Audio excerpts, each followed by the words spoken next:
Aerial coverage provided by Goodyear. No other brand looks better going round and round. Still, always, forever.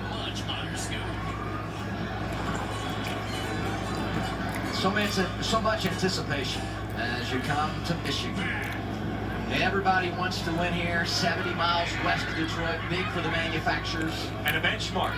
When you look at kind of the ups and downs and the twists and turns of the summer months, we have Pocono and road courses and a bunch of different storylines. Dale, when I look at this is the test of every aspect of your race team. From pit road to horsepower, arrogant image to driver nerve. The big benchmark for the summer. Absolutely.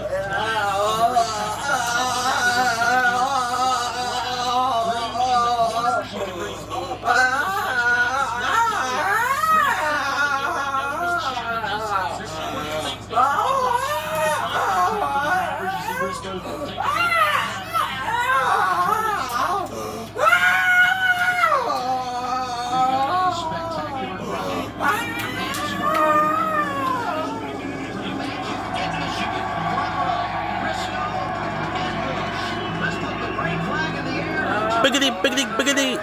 Let's go racing, boys.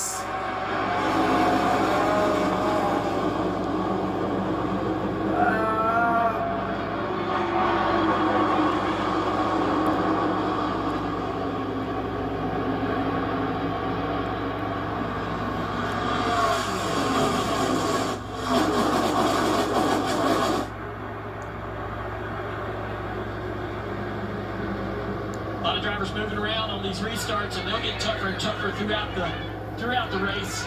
More aggressive.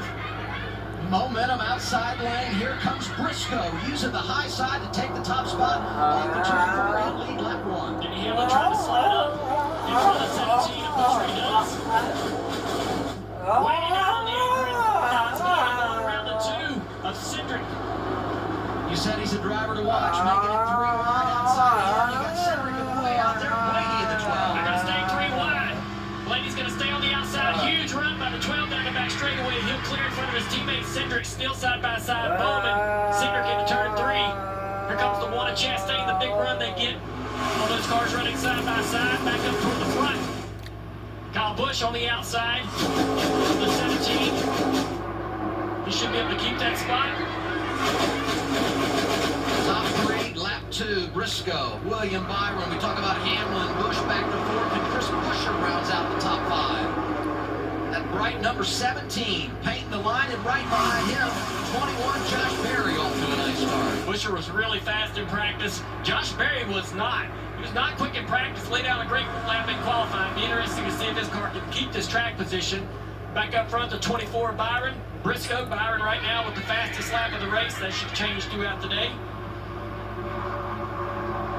Still Briscoe trying on the inside of Kyle Busch. It's so hard. You can get to the inside of the driver, but you see down the front straightaway. The draft the A car has on the cars in front of him allows him to clear again. Very frustrating for Buescher, who seems to have the faster car.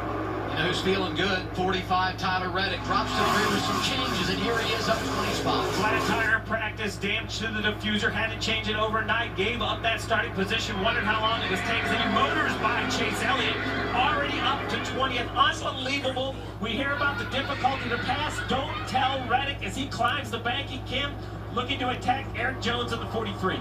Like I said at the top, he welcomed the challenge to pass cars. I asked Richie Gillis Scott what the mentality was. He said, yes, it's hard to pass here, but the last couple of years, Tyler has proved he has the ability to find momentum and pass race cars. Their expectation was to be in the teens by the end of this stage. We're 4 laps in, and he is currently running 19.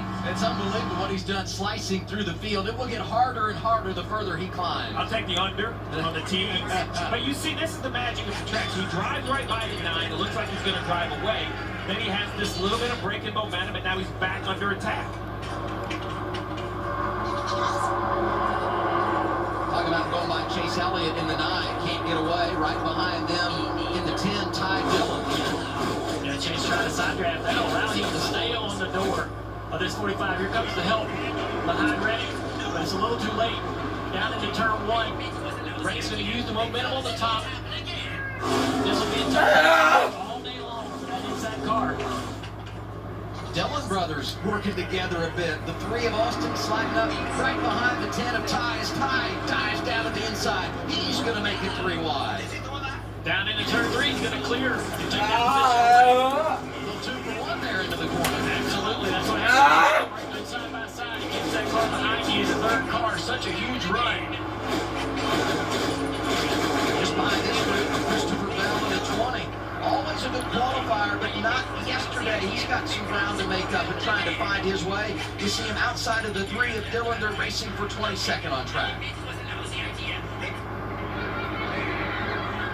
Meanwhile, back at the front, Briscoe's leading laps here for the first time, but not pulling away from William Byron. We talked about the fastest track. Why isn't it Daytona or Talladega? Why the draft still matters here. These engines are unrestricted like those speedways. Look at the absolute straightaway speed out of the 24. In line, in tow. We're going to see over 200 miles an hour. I think look at that 201 right in the tire tracks of the 19. He'll turn low, get that air underneath the car. That makes downforce. Try to get to the quarter panel on exit. They almost get there. And that's worrying Briscoe. The 24 got real speed through the corner. Looks good. I mean, he's able to turn lower than the 19 with comfort. Here he runs right in the tire tracks. It's probably not ideal, and for that reason doesn't really gain.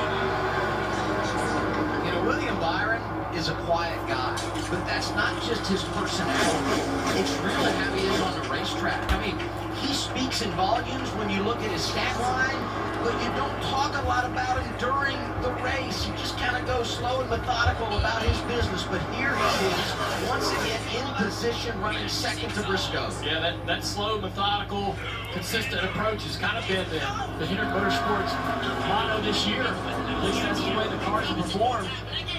And he's secretly, in my opinion, arguing with Larson over maybe the best car at Hendrick Motorsports. I know Larson's got more wins, but this 24 is running up front every week. Talk about Larson. He and Bo Wallace had a moment early here. It can be tight, especially early in a run.